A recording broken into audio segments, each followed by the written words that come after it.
Please be seated. Good evening, everyone, and welcome to our regular council meeting. Today is June 25th, 2019. Please rise for the pledge of allegiance. By Right hand over your heart. I pledge allegiance to the flag of the United States of America and to the republic for which it stands, one nation, under God, indivisible, with liberty and justice for all. Please remain standing while we have invocation with Rabbi Avraham. Good evening, Mayor, Vice Mayor, council members, and people. I just want to point out why we're going to do this prayer. When the children of Israel were going to go into the land of Israel, they asked Moses, we want to send spies. And Moses asked God, is that okay? And God said, I'm not telling to you. I told you it's a good land, you should trust me. But if you want, do it. And the deeper meaning is, God tells us we need to use our minds. We need to try to figure out what the right thing to do is. And that's why God said, do it your way. And on that note, I'd like to just offer a prayer for all of us. As imperfect human beings, may we be able to put our own ego and our self-centeredness aside and allow our minds and our hearts to become conduits for God's will in all that we do here tonight. Amen. Amen. Thank you very much. And the invocation was done by Rabbi Avraham Lipschitz. Okay. Can you do the pronunciation? So we can. Rabbi Avraham Lipschitz. Welcome, thank you. Thank you for coming. Thank you. Now, Madam City Clerk, roll call, please. Yes, Mayor. Councilwoman Estime Irvin, Present. Councilman Desilme, Here. Councilman Galvin, Here. Vice Mayor Keys, Here. Mayor Bieneme. Here. Mayor, you have a quorum. Thank you very much, Madam Clerk. Mr. Manager, do we have any addition, deletion, amendment, or deferral to the agenda? Very quickly, we will not be having the recognition of the Employee of the Quarter in Okay. presentations. I've spoken with our two representatives. They're running a little late, so they should be here at some point. You're talking about our state rep and our rep state and our senate. Senate. Actually, I believe the state rep is not coming at all. She's not coming at all. Okay. The senator is here. I The saw him in senator, the lobby. so then he'll be here. And then the last change I need to make, the order, tab J needs to be heard Give me a before sec. tab I. Yes, tab J before tab I. Okay.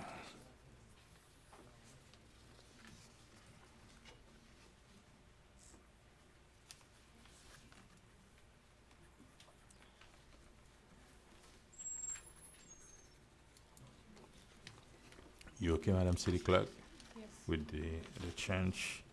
Madam City Attorney, is the agenda set? The agenda is set. You may proceed. Thank you very much.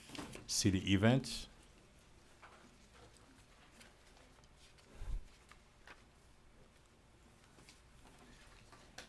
Good evening, Mayor, Council, North Miami neighbors and guests. My name is Cassandra Timothy, Public Information Officer, and I'm here to share some of our city's upcoming programs, initiative, and events. Thinking about starting a business or expanding your current business? Join the City of North Miami staff as they discuss the ins and outs of doing business with the City of North Miami on Wednesday, June 26th from 6 to 8 p.m. The workshop will take place at Pinecrest Bakery located at 13488 Biscayne Boulevard in North Miami. North Miami residents are also invited to attend a hurricane preparedness session hosted by Councilwoman Mary Estime Irvin on Thursday, June 27th, beginning at 6 p.m. at the Griffin Community Center. The workshop will include lessons learned from Hurricane Irma, best practices, and training exercise on what to do before, during, and after a storm or incident. Get to know me and join us for Jazz at Mocha this Friday, June 28 at 8 p.m., rain or shine. The unique force of modern jazz, Leon Foster Thomas, will be performing in the Mocha Plaza. Join Chief Jariga and your friends at the North Miami Police Department on Saturday, June 29th from 8 to 11 a.m. at the pier at North Bayshore Park for a fun day of fishing. Youth up to age 17 will learn water safety tips, saltwater fishing methods, and responsible marine practices. Looking for exciting activities for your children this summer? Well, the City of North Miami has lots of options. Summer camp is currently underway at the North Miami Parks and Recreation Department. This includes an assortment of indoors and outdoors activities. The Museum of Contemporary Art also offers 2 summer camp programs. Each session offers a different theme, introducing students to a variety of contemporary art and design techniques. Also, your children are invited to participate in the North Miami Public Library 2019 Summer Reading Program, themed A Universe of Stories. The program is designed to prevent summer learning loss by creating opportunities for you to read at leisure and participate in hands-on activity and educational activities. Stop by on Tuesday, July 2nd for story time. Celebrate Sister Cities International with Mayor Philippe Bien-Aimé and Councilman Alex DeSome and their commitment to creating global relationships centered on cultural, educational, information, and trade exchanges. The reception, sponsored by Johnson & Wales University, will take place at 6 p.m. Tuesday, July 2nd in the Wildcat Ballroom. Be sure to get to know me on Thursday, July 4th for the 2019 Independence Day celebration by the Bay. Enjoy fireworks at sundown, a kids' corner, live musical entertainment, and great food. Admission and parking are free. Don't forget to bring your blankets and lawn chair. This event will take place rain or shine. North Miami residents are also invited to observe a workshop discussion between the mayor, council, and city staff about the development and priorities of the City of North Miami's fiscal year 2019-2020 preliminary budget on Wednesday, July 10th, beginning at 6 p.m. right here in the council chamber. Also, July is Parks and Recreation Month. This year's theme, Game On, will have you racing to our parks and recreation centers for a bike rodeo scheduled for Saturday, July 13, fishing contests, games, and more. Stay tuned for details. Stay up to date with the latest happenings in the City of North Miami by visiting northmiamifl.gov and click on the Connect with Nomi icon, where you can sign up to receive our monthly newsletter and also like the City of North Miami on Facebook, Instagram, and Twitter. Thank you. Thank you very much. Do you have any city project updates?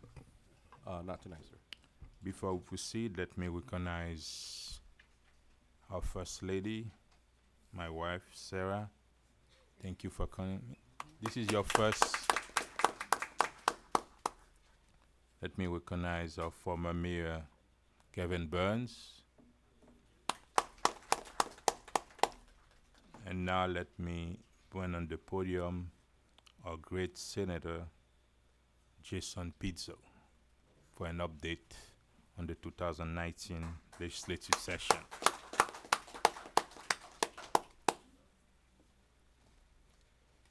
Bonsoir tout le monde. Good evening, everybody. Oh, yes. First, I'd like to say congratulations to you, Mayor, Madam Clerk, and Councilwoman Irvin. Congratulations. The city's in good hands. Can everyone hear me? I may do a little bit of a left turn here as well. I've served you. This session was, as I'm sure many of you know, and a few of you obviously came up to visit, some good, some very bad, and some less bad made possible by a number of us that were able to engage in some of the bill drafting. When we knew that certain bills were going to pass, some of them very bad, we sought to engage and fight to make sure that there were some portions or parts of them that would be applicable and install safety nets. For instance, one of the most egregious bills that passed was the sanctuary cities ban. And on the House side, I believe there were 60 amendments that were filed. On our Senate side, I believe there was upwards of 50 or 55. I'm proud to tell you that only one amendment from the Democratic Party that was accepted was my own. It protects victims and witnesses that are undocumented and without papers to have protection if they are the victim or witness of any serious number of felonies, whether it's human trafficking, sexual assault, domestic violence, and so on and so forth. So although the bill is terrible and it codifies and is effectively a proxy for a 2020 national campaign on a system that we already employ as it relates to undocumented aliens and citizens, I'm proud to say that you should be able to tell people in the community, especially those that are not from here, that they are protected if they are victims and witnesses in crimes. Another one that I was able to file and pass is a DNA bill, which allows us to go after the most serious of sexual rapists and murderers and be able to get a warrant for arrest directly when there is a DNA match. A number of my other bills were passed by the language being taken. If you don't have pride of authorship, you can be very successful. So a number of my bills were taken and incorporated into other bills, which I'm happy to go over with you. But more specific and more applicable to North Miami, as you know, there's a frenzy at the very end when it comes to the conferencing that takes place for appropriations. We had a couple in the hopper and then pushed towards the end that we were able to get partial funding for the Arch Creek. So I'm pleased to say that. I know Senator Oscar Branyan, for a local senior charity, was also able to secure some funding. The governor took the veto pen last week, and thankfully North Miami survived. A number of our other cities. I served proudly 15 cities, and the pen was struck on places like Miami Shores, which hasn't gotten money in 15 years. So it was rather disheartening to see. As a freshman Democratic senator, I listened twice as much as I spoke because I have 2 ears and one mouth. But I will tell you that coming into this session, we're going to be a little bit different, not less, stern or aggressive, but certainly acting a little different. Our district went some time without having close watch on the legislation that would come back and affect us here locally. It's a great distance to drive, but it was even a greater distance. There were things just seemed to fall by the wayside. A couple of things that I said that are locally applicable. Just this past couple weeks, I know that we've had an issue that's not unique to the coastline, but the invasion of sargassum seaweed is a real problem. So one of the perks of this job is that when you make a phone call to somebody, they have to pick up the phone. So I want to commend Vice Mayor Carol Keyes, who I know was right out there immediately over in Keystone, and quietly behind the scenes what we did, and I know the Vice Mayor was aware of what we were doing the whole time, but we need to collectively put residents at ease and make sure that the environments are safe for our community, especially for our children. So we engaged the Department of Health and the Florida Department of Environmental Protection just to make sure that what was going on in the city and the county was all resulting in the same readings. I will say, thankfully, that the governor did sign 2 bills, Senate Bill 1552 and 325, which have to do with Florida red tide mitigation as well as coastal management. We would like to see the sargassum seaweed, because it's pelagic, it doesn't originate from the ground. We'd like to see it also incorporated in that study at the Moat Laboratory. A couple things, I do also have to give a very sincere shout out to your chief, who obviously following the horrific tragedy of losing 3 young men, was immediately communicated with me. We went to go see the families the very next morning, and it was very somber. As many of you know, I was a former prosecutor and handled a lot of homicides, and I will tell you this was almost worse than most of the cases that we dealt with because it was so senseless. But I have to commend the chief, especially for bringing us along and being able to make contacts with the families, and we were proud to provide the T-shirts that many of the kids wore at the memorial, which had the faces of the young men on there, 13, 15, and 17. It's horrific, especially as a father of twins, soon to be 13. On the commercial side, the business rent tax is going to be lowering 20 basis points. That should be good news for a number of people. Of particular note, the governor has exercised 1 veto, and this is very, very important. While you might, on its face, not have great interest in plastic straw bans as an ordinance, it's what it bodes and what it suggests that's far more important. And that is that the summary that went along with his veto basically said that local cities should be able to control their own destinies, and if the voters don't like it, they can vote council and commission out. But this is ordinances like these that are meant to protect locally or make a stand locally should be honored if that's what the town mothers and fathers so choose. So it's not just about plastic straw bans, it's about a number of things. It could be about short-term rentals or any manner of things that you choose to pass by ordinance. One of the other less bad ordinances less bad legislation that we were able to draft something and push for was on growth management as it relates to inclusionary zoning. The House version did not allow you, the city of North Miami, to be able to require that affordable housing components be included in development plans. So we pushed for the Senate version, which does allow the city of North Miami and other municipalities to insist that there are affordable housing components inside of any new development. That's a very, very big deal. Now, that will be a sore spot and some tough love measures for a number of cities throughout Florida, but it's absolutely necessary because, as we all know, the cost of housing far outpaces the wage earnings that we have here. Finally, I would just like to say that the biggest concern to me outside of the lives of people, just based on my prior profession, is the critical infrastructure issues that we have here in Miami-Dade County. And I cannot be less candid enough than to suggest to you we have tremendous headwinds when it comes to the separation between the cities, the county, and the state. We met with great resistance when we tried to secure any type of funding especially for sanitary sewer systems or those properties looking to convert from septic over to sanitary sewer. We need a very, very expensive redo. We need to rip up, repair, and replace very aged, sometimes 55-year-old pipes. I think some of us were made aware just by pictures of some local residents, even to the local area, of where everything goes when we flush our toilets, or what backs up. Now, the cost for the 92,000 septic sort to sanitary sewer system conversions totals about $3.3 billion countywide, which gives you sticker shock until you consider the fact that the assessed values of those same properties are nearly $300 billion. So if we want to, effectively, we're basically saying we've reached past the tipping point. If we want to save our homes and our businesses and our communities, this tough love measure can no longer be a can that's kicked down the road by the county commission. There was a consent decree from the federal government since 2013 to get on it, and we haven't. So pump stations fail, sewage backs up, and I don't have to explain it to a number of residents here because they understand it. A couple other things that are of note. I'm sorry to be so loquacious, but there was a number of things especially applicable. Texting while driving is soon to be illegal. So, you guys got to put down your phones.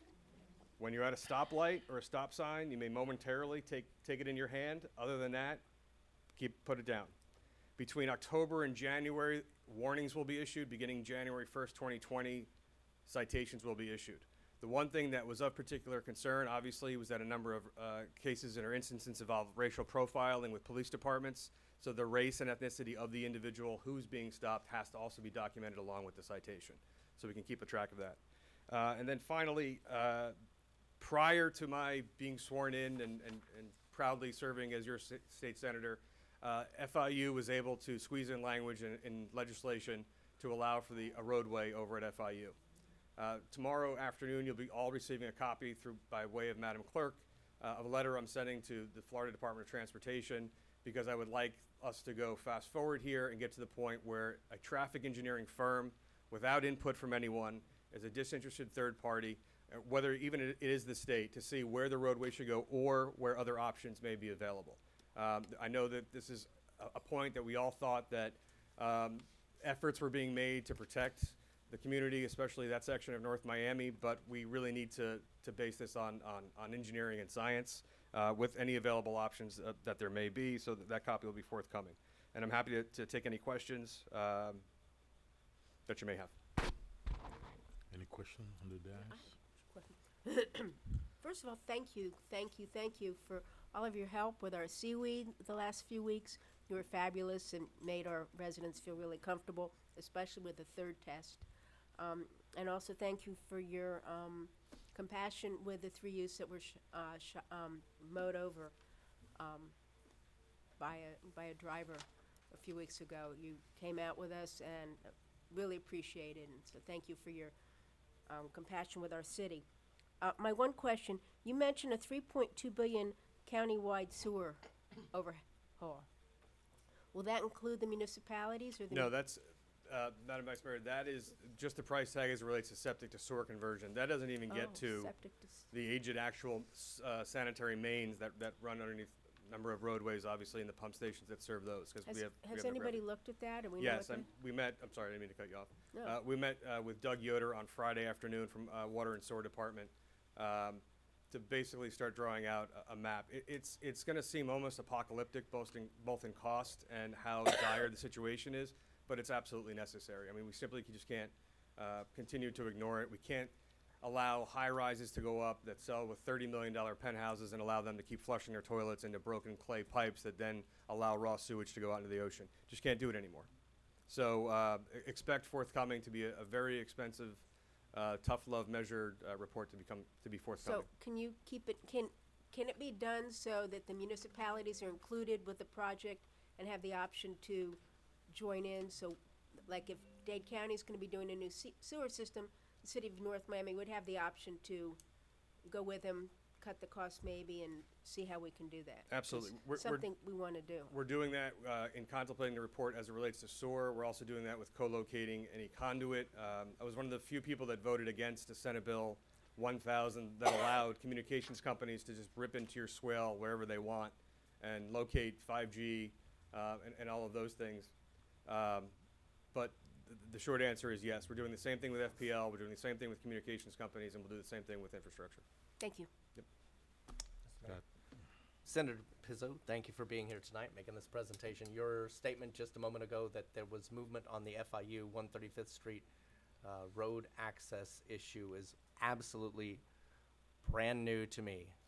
Not that there was movement, but that effectively I've been hearing from a number of obviously different voices, different concerns, and quite frankly, different interests. So FIU obviously wants to put the road, the path of least resistance. Obviously, that's a genuine concern to the local residents. I know Commissioner Hayman, who I love dearly, has another idea of where the road should go. Representative Joe Geller is amenable to anything that makes sense and makes everybody happy. So all I'm proposing is, when I first learned about this, I assumed that traffic engineering studies had been done, soil samples phase 1s and 2s looking for contamination, all number of manner of things that had already been completed, and they hadn't. So my charge to FIU was, you actually need, you can't sit down and have meetings and have discussions about things without, I love science and I love math, because math has one right answer. So instead of having all these discussions about where a road should go, because none of us are road builders, why don't we all ask a disinterested third party to go ahead and say, listen, based on the trip generation that we have, my family's laid a lot of road. Based on the trip generation that we have, based on the students of the different schools and the development that we have, number one, is a secondary road of ingress and egress necessary? And two, if it is, where should it go? If you could provide option A and option B or option C, please do so.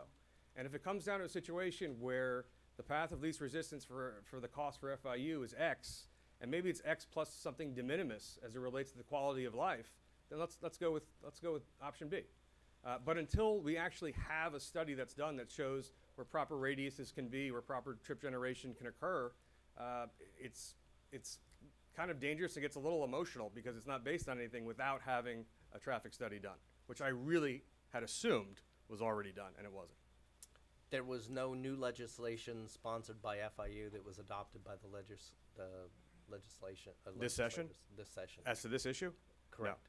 Okay. No. So, No. because you speaking those words into the microphone is going to make my phone buzz probably in another 20 minutes that people are thinking, oh my God, FIU has just, quote unquote, opened up the road.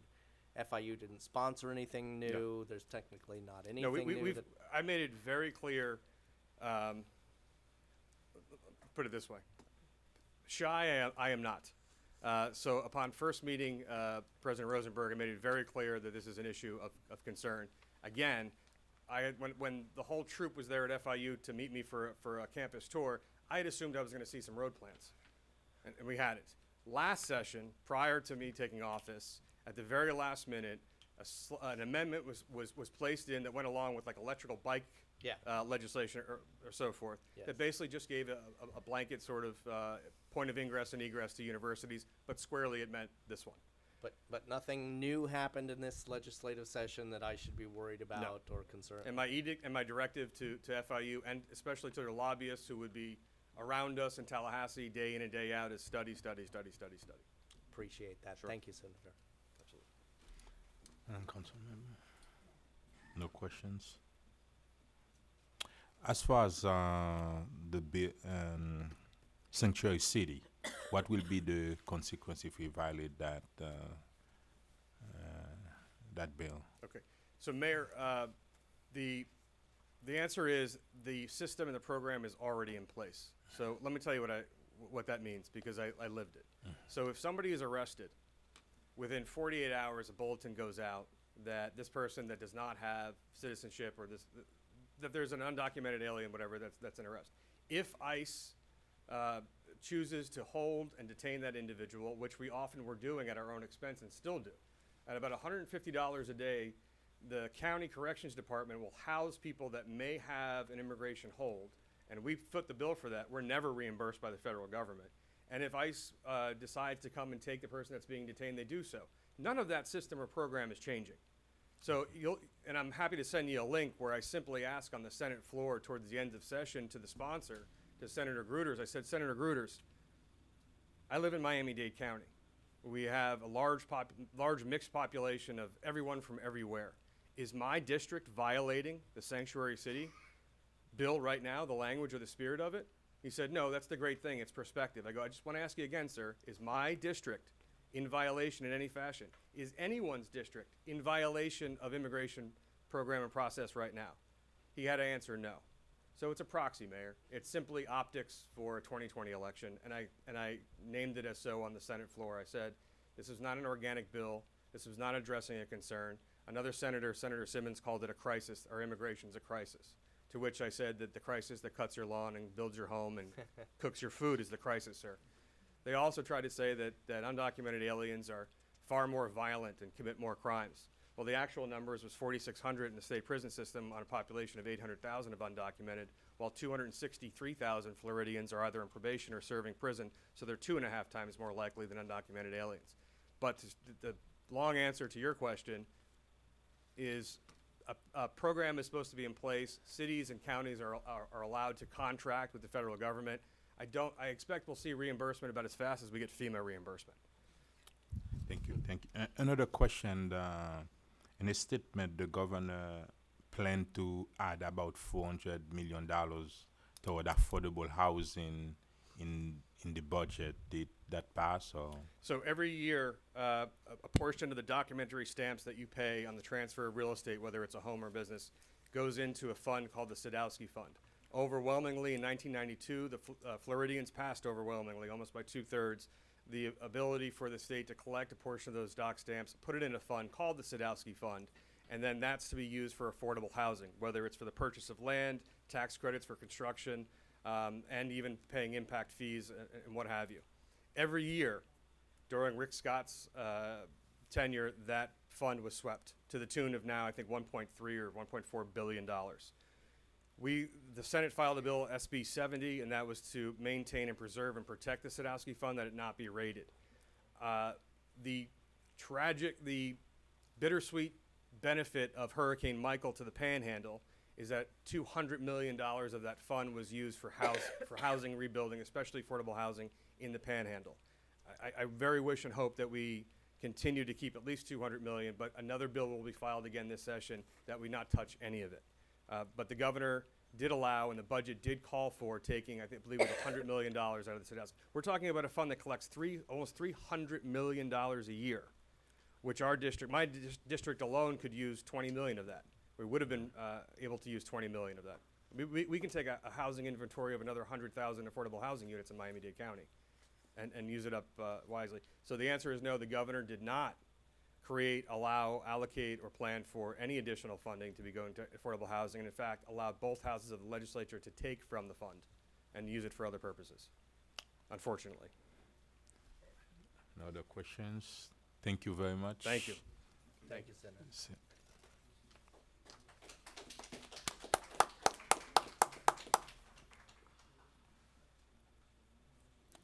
And now coming up next, the call for presentation.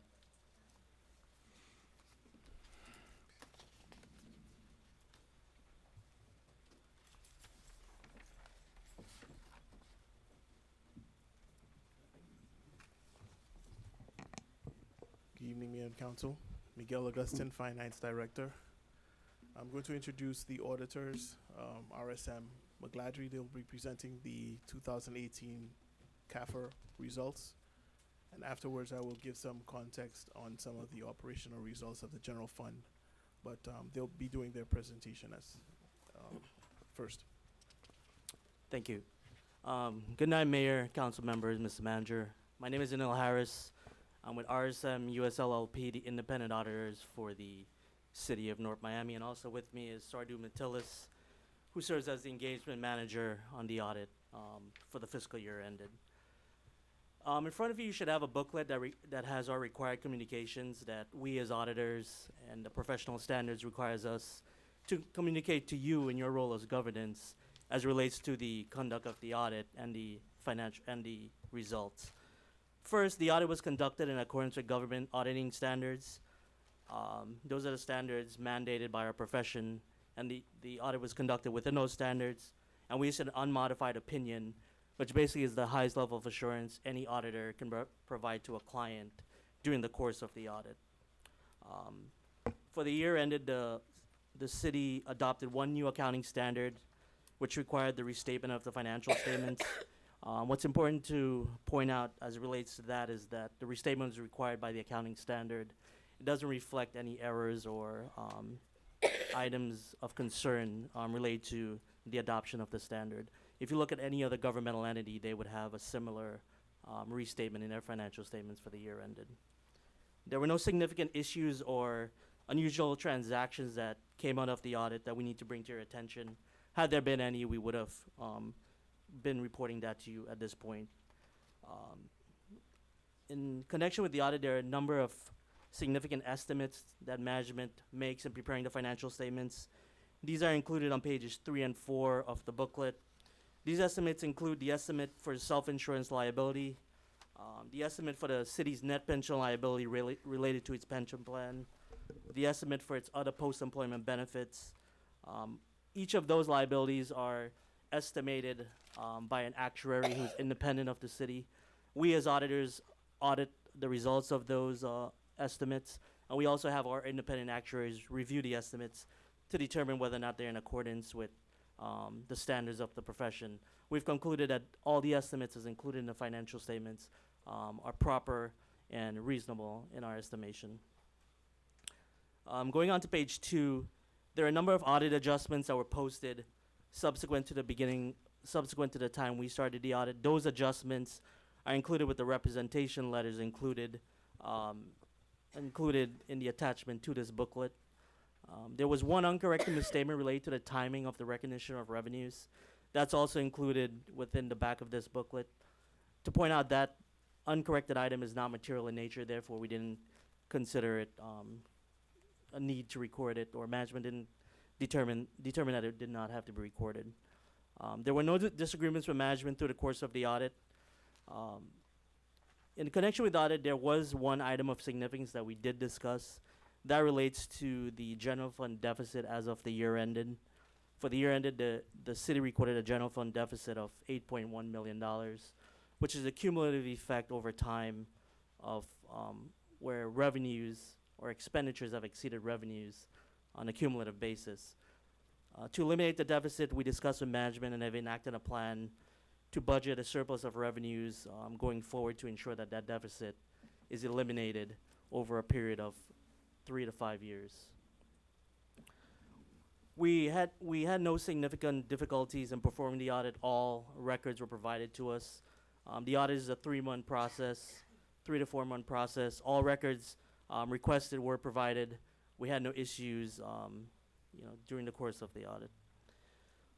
I also want to bring to your attention that we also issue 2 other reports as relates to the audit. One is the management letter as required by the State Auditor General's Office, and also a single audit report related to our audit of the city's expenditure of grants, both state and federal grants. As it relates to the single audit, which is the audit of the federal grants, the city expended $1.7 million of federal dollars in the current year and $182,000 of state grants. Within that report, it's an unmodified opinion. However, we noted there were some findings or issues of non-compliance related to award 17277, which is a workforce innovation grant. Those findings related to reporting to the grantor, eligibility of certain participants, and the completion of timesheets as it relates to the participants in the program. To note, the grantor also monitored that grant during the year. The city responded as to how they addressed those items that we noted and that the grantor noted, and the grantor accepted the city's response as it relates to the corrective actions taken. So at this point, we do not consider those to be an ongoing issue. Also within that letter, we have an item related to the budget practices and policies of the city. Basically, we have recommended that the city enact more stringent controls as it relates to monitoring the budget, as well as previously mentioned, enact a plan to eliminate the deficit over a period of time. As previously mentioned, that plan would have to require that the city budget, in excess of revenues over the expenditures in the subsequent years, 9/30, 19 and onward. We've also issued a management letter, which is also included in your package. Again, it has a recommendation recommending that the city, once again, enact a plan to cure the deficit. We also had 3 other recommendations as it relates to financial reporting and certain items as it relates to the IT administration of access rights to the city's systems. And the final item I would want to just touch on before the finance director goes over the detailed results of the financial statement is just a high-level overview of the highlights of the CAFR, which is the financial statements of the city for the year ended. Beginning on page 1 is our opinion, as I previously mentioned, which is an unmodified opinion, the highest level of assurance we can provide as auditors. On page 31, it shows the results of the general fund's operations. For the year ended, the general fund showed a decrease in fund balance of $3.3 million, basically meaning that the expenditures have exceeded the revenues. On a cumulative basis, as I previously mentioned, that resulted Excuse me, we in don't have a- page 31. Which book are you? the financial statements.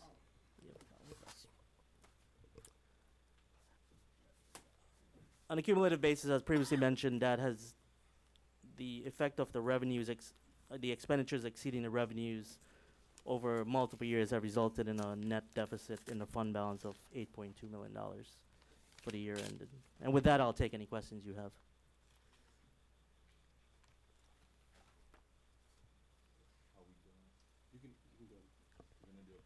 First? I can do that. Okay, go ahead. So essentially, I'm going to focus on the $8.1 million deficit that accumulated over the past couple of years, and that is presented in the 2018 CAFR. All right, so the analysis that you see is essentially the revenues and expenditures from fiscal year 2016 through 2018, where the revenues and expenditures are presented, and you can see at a very high level how the deficit accumulated year over year. So for 2016, the ending fund balance for the general fund was a negative $347,000. And as a result of operations from 2017, of a operating deficit of 4.4 million, it went up to 4.8 million. And then for 2018, a deficit of operations of 3.3 million, then reached a deficit to the 8.1 that we present in the 2018 CAFR. So just to give you some context, in 2015, the 2015 CAFR, there was a general fund balance of 13.79 million. At that point, there was an amount that was recorded in the CAFR, the 2015 CAFR, that should not have been presented in revenue at that point. So that number was rolled into the fund balance at that point. When we engaged new auditors and new staff came in, new city manager, the accounting error was noted, and In what therefore year? this was in 2016 is when it was noted. When it So was reported? You're talking it was about the $13 million for the groundwater remediation grant? No, this is for the prepayment that was made by Solemia. Okay. Yep, back in 2014, I believe it was. So in 2016 is when the adjustment was made to the fund balance to the tune of 14.7 million, and that was to properly state the beginning fund balance for fiscal year 2016.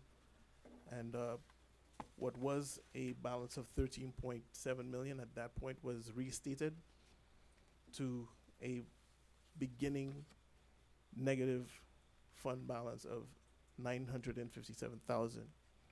Now, in 2016's fiscal year, there was a 600,000 odd operating, I want to say profit, but excess of revenues over expenditures, which then ended with a fund balance of negative 347. So that's where we get to the 347 that was in the previous slide for 2016's ending fund balance. Now, in fiscal year 2017, there was an operating deficit in the general fund of 4.4 million. The primary reasons for that result were there was an increase in the salaries for public safety of 2.2 million in the general fund. We're all talking about the general fund, as well as an increased capital outlay, meaning funds spent for streets and sidewalks, library improvements. There were also computer equipment that was purchased, as well as equipment for the police officers and automobiles. There was also a $515,000 increase in the Culture and Recreation Department for operations in that function. No, I'm saying what cultural and recreation? Those are It's just a expenditure category. It's not a department. Oh, Is that special events? Yes. yes. Okay. Yes. So anybody and everybody who wants to know how much we spent on special events in the last year, Well, that's 515,000. No. no, that's just the increase. that year. Increase. Okay. Over the But, okay, previous I'll year. save my questions. Right. So, okay. For fiscal year 2018, I'll do the same thing. There was a 3.3 operating deficit in the general fund, and that was due to a $3.8 million increase in salaries of the remaining staff. The police got their increase in the year before, so other employees got their increase in fiscal year 18. Also, there was a projected sale of some property that was expected to go through but did not. It was to the tune of $3 million. So that was something that affected the overall revenues for fiscal year 18. And that contributed to the operating deficit in the general fund as well. Also, last but not least, the city was able to now recognize the expenditures related to Hurricane Irma to the tune of, well, we're talking as of 9/30/2018, to the tune of 5.3 million. 3.6 of that was reclassed to another fund, which we call the FEMA Disaster Recovery Fund. And the expenditures are recorded there, but we don't have the revenues recorded because we can't record it until we have a better hold on when we're going to get a reimbursement from FEMA. So of the 5.3 million of FEMA expenses, 1.7 million of that remained in the general fund because not everything that we expend for disaster recovery is reimbursable by FEMA. How much it is, we won't be able to recover from Well, FEMA? As of 9/30, I don't know how much it is now. I didn't check the Mhm. numbers, but it was 1.7 million in the general fund. That's when we spent 1.7 million and we won't be able to recover that money under the FEMA disaster plan. All of it was submitted. Right. I understand, Yeah. yeah. But, But the expectation is we won't get 100% recovery for everything. okay, So he wasn't expect, So you typically, we will always submit everything. mhm. On average, FEMA only gives you back 75% of your Okay. total expenditure. Okay, that's when we spent 1.7 million that we won't be able We to may not get recover. 100% back. Okay. But we have Right. submitted it all for reimbursement. Okay. Okay, so this next slide, I don't know how visible it is, but it's essentially presenting the cash and investment balances as of certain points in time.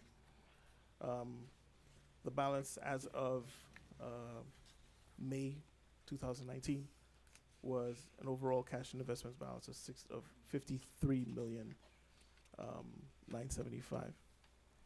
That balance as of 9/30/2018, the point at which the CAFR is being measured, was 63,448,000. Now, a lot of that decrease from that point to now relates to the pension payment that we made of roughly 7 million to the police and the Claire T. Singerman plans, as well as the 7 million that we transferred over to the escrow account for the Cagney Park. That's the 7 million that we transferred in April, I believe that was. So that's just to give you context of like, I mean, our cash balances go up and down depending on how the revenues come in, but those are at those points in time, those what the balances were. And I also included, as of the last quarter as well, which was March 30th, the overall balance was 56 million. So there was not a lot of movement between March and May. So that concludes my presentation. You're set. Now, public hearing is open on. No, only you gonna be able to answer questions, not from. Okay, now let's turn it to the dais before we open public hearing for the finance director to answer questions, not the auditor, right? Yes, Carol. I hadn't seen this bank account and balances, so it looks like it's down 16. Where are you? from What last page year. are you, I'm Carol? on that list of bank accounts and balances. Okay. So we're down 16,473. You've got the 7 million as an asset in Wells Fargo, and I see the other one went down. So that really didn't change the balance. It just went from one account to the other, correct? That is correct. So I've been looking at this chart. I'm trying to see how we have a negative 16 million in our bank accounts. Well, it's not a negative 16 million. It's a decrease from. Decrease. Yeah, decrease from 930. All he's demonstrating is To where our current. ending balance was as of the end of the audit period and where we are today. Like we've explained at the other meetings. All of that Use the stuff is mic. Oh, I'm sorry. All of that stuff, it has timing differences. So as we go through the remainder Is of this the still the timing? fiscal year, our cash balances will go back up. Or that's what we've seen. Right, because revenues come in at different times throughout the year. They don't just all come at once. Okay, I'd like to hear public hearing first, and I got 1,000 questions before we can get to public hearing. But for the auditor, you only you can I mean, I've ask spent, question to them. Then the finance director gonna stay for public hearing. okay, I've spent Hi. 4 hours with our auditor. I'm not gonna repeat all the questions. That's when you're comfortable with him. Okay. I'm have comfortable. I any mean, I questions for the understand. I don't auditor? know, I'm not saying that I'm happy and comfortable with where we are, but I understand it. I don't know if I should be asking questions on behalf of people. Nobody's given me any questions. One question I did ask you that I'm gonna repeat was, I asked you a month ago when we first met, was anything that, did you find any malfeasance or misfeasance in anything that our staff did in their accounting practices? No, so normally the audit ends in April, but, we extended the audit and the procedures we performed over the records for an additional month to do additional test work. And we found no evidence or anything to support there was any wrongdoings by management, that resulted in the results that we see here. It's just a matter of, as Mr. Guston mentioned, cumulative effect of the revenues being less than expenditures over time, not that management has done anything, improperly.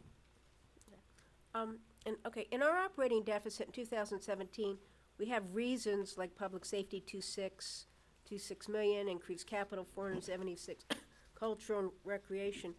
Were any of these amounts were any of these amounts included in the budget? Or we just all of a sudden had a 2.5 million increase in salaries? That wasn't part of the budget? Well, they were included in the budget. To that extent? So when you look at the financial statements, you have to separate a budget to actual variance versus the change in your year-to-year actual results. What he's showing you is the change in the year-to-year actual results. You're asking a question, you know, Use the more mic. of a, what was the variance between the budget, appropriated budget, and our operations? In the actual CAFR, there's a schedule on page, is it 22? I believe 22 or 21. That actually shows the budget, the appropriated budget versus the actual expenditures. And when you look at that, you'll see the budgeted revenues, we performed about 3 million less than we expected to perform. And on the expenditure side, we actually performed better than budget. I think it was it 11 million? I don't have the.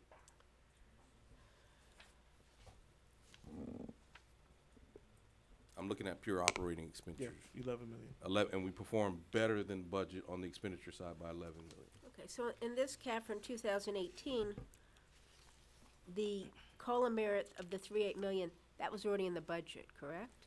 That's right. It was a budget. So we knew we had enough money for that. And the revenue of the 3 million from the sale of the 20 acres, that didn't happen. That's correct. And by showing that as income, we spent it because we thought it was coming, and that's basically your negative 3 million in general fund. Right. That comparing the revenues that actually came in versus the expenditures that actually happened. Yes. And Irma is just brought into two different category, totaling the 5 million, which we still need to recoup.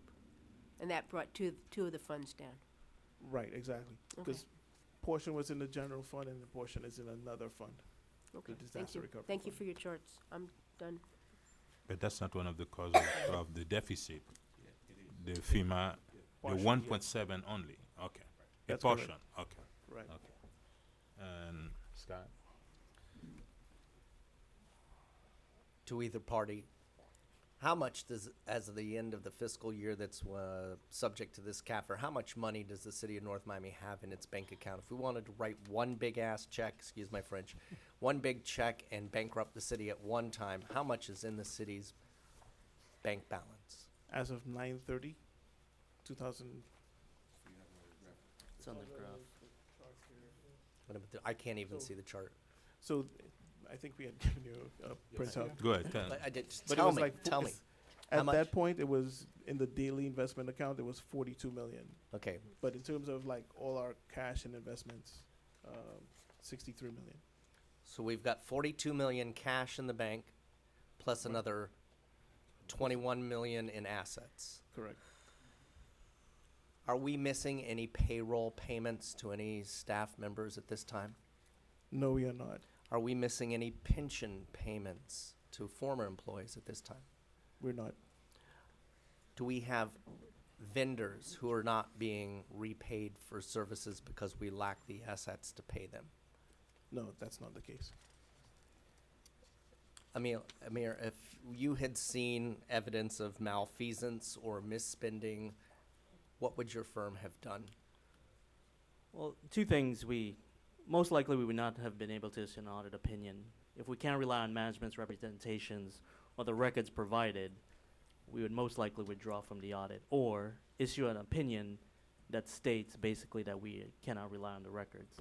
So the fact that the audit opinion is unmodified, which I mentioned previously, and in layman's terms, that's what that means. It's a clean opinion that we did rely on management's representations. We audited the records, and as I stated, extended the audit an additional month, in addition to what we normally planned, and did not find any issues to report back to you. There's a former employee of the city who leveled some very specific allegations as to the financial health of this city. Yeah. I don't want to get into that person's name or anything. Everybody who's in the room listening right now Yeah. knows who I'm talking about. Did you look at that person's accusations? And if so, what were your analysis? So when I mentioned we extended the audit for additional month, really was to really focus on those specific allegations, and really what the nature of our work was to look for any evidence that corroborated any of those allegations to to support those allegations. We found none, but just to clarify, we weren't engaged to do that, but as part of our audit, we had to do that in order to issue an audit opinion. Again, had we found something that concerned us, your report would not have been unmodified. If any resident has an issue with something that they believe was brought up by that former employee that you did not cover, to which governing authority should they take their complaints? I mean, it would start with the city. Obviously, the state has and the county has auditor general's offices. So there's multiple avenues to report something if it is known as it relates to that. I want to come back to the $515,000 of culture and recreation expenditures above and beyond. What was budgeted for? First off, define for me, if you will, please, what culture and recreation expenditures are. Secondly, what was budgeted? And obviously, third, if we're $515,000 over that amount, what caused the $515,000 of overage? Well, culture and recreation refers to parks and recreation generally. Now the question, the 515,000 doesn't refer to a budget number. It's just the change in the actual numbers from one year to the next. The increase. The increase from. Okay, so first off, you say it's parks and recreation. Are we talking about playground activities at Cagney Park, soccer stuff at? It includes everything that relates to parks, including special events, including parks operations, everything that relates to parks operations. Okay. Right. What did we budget for parks operations? So in fiscal year 18, we budgeted 10,582,000, and their actual expenditures were 8,000,008. Were what? 8,879,000. If we budgeted 10 million, They were actually under budget. They were actually under budget, but the expenditures, what they actually spent in 2018 was 515 more than what they spent in 2017. okay, so the 515 is an increase from one year to the next, not Exactly. what was in the budget. That's right. And if you were to tell us, you're stealing all my thunder to complain about all the special events that we do. If you were to give us the top 3 reasons that there was a budget deficit from year 1 to year 2, 2017 to 2018, what were the top 3 budget problems, that we had? Well, it would be, so because we received that money, that the Solemia money that we received up front, we have the cash to be able to fund operations because it's not restricted in terms of, say, a grant, the way a grant would be. But we also have the ability to spend this money. Now, if we just look at the amount of money that we can raise in one fiscal year, and we compare that to what we can spend in one fiscal year, or finance, because we fund the year's operations with what we raise in that year, as well as what, if need be, we dip into funds that we collected in prior years. So the operating deficit, as we define it, is an excess of expenditures in this year over what we've raised in this year. We cannot report amounts that were collected in prior years as revenues again in this year. So therefore, just by that very nature, we'll have, if we spend more than what we raise in that year, we'll have an operating deficit. So, I guess I've kind of lost my train of thought there. Solemia redistribution of income, I guess, is item 1. What FEMA would be number 2? All right. So, yes, so the other reason would be the FEMA expenses. Those are completely unplanned. And well, we had to do what we had to do as a government to get the city back on track. And number 3 would be what? Well, the salaries that were, the increases for a number of years, employees that were furloughed and didn't get COLAs and get increases. And So where those does increases the were- ERIP pension payments come into play in all of this? Well, fortunately, the payments that relate to the ERIP plan are going to go away for the city for this year. So our contribution to the pension plan is actually going to go down this year in But fiscal year 19. For the year in question, I'm not worried about where we're going in the future right now for tonight's Oh. discussion. In the past, where did those ERIP pension payouts fall into the scale of 1 through 3, 1 through 5? Well, it had an impact in terms of the contributions that the city made to the pension plans. The annual actuarial contribution that was required to fund the plans, those were increased as a result of the ERIP plan. So that contributed in terms of the expenditures that we had to make those contributions to the plans. Is that falling under the COLA, the cost of living increases, or is that separate from the cost of living No, it's increase? separate. It's separate. Okay, so the pension items might fall 4th or 5th on your list if we're ranking top 5? Well, it's a couple billion, so it's significant enough that it can, especially with the numbers that we're dealing with, it is significant. Cost of living was 3.7 million? 3 point. Yeah. Well, for the police in Altogether. 2017 it was 2.6, and then for the other employees 3.8. Merit and COLA. Together, how much is that? Over the 2 years,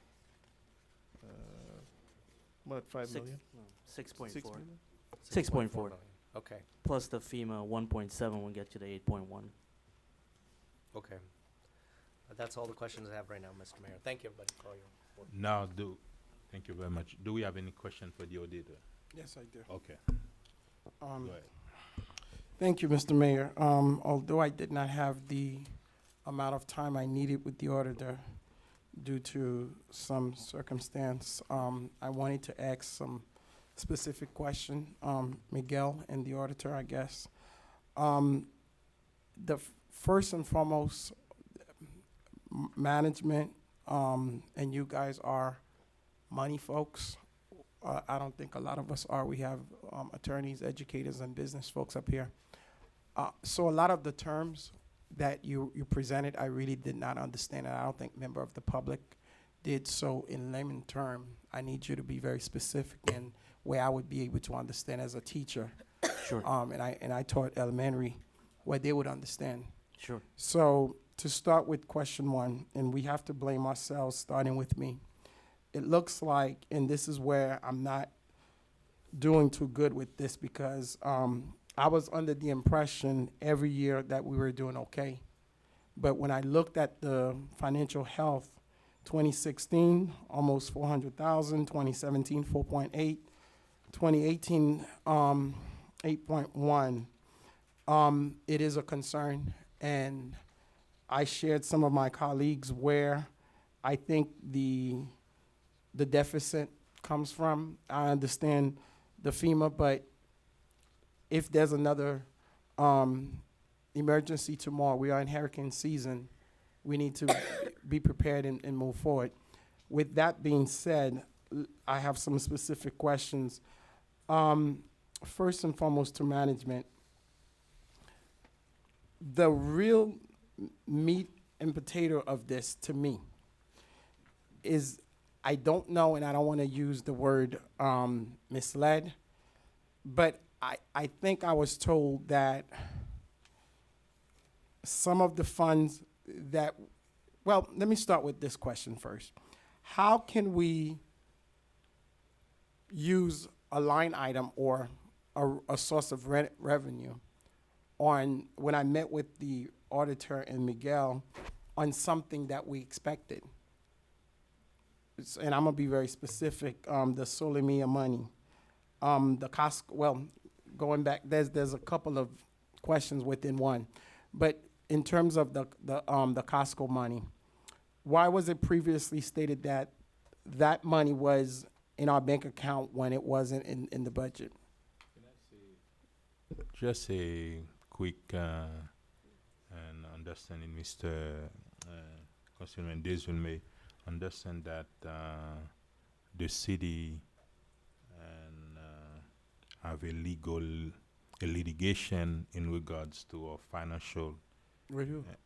situation in our budget. Make sure we understand No, I didn't know we have a rephrase the legal. question in order for us Miss not Attorney, to Wait a put the minute. city in jeopardy about and But I didn't and- know about the legal. Who do we have the legal thing with? As indicated by Councilman Galvin, we do have a disgruntled former employee who has threatened litigation against the city and is currently appealing his termination before our personnel board.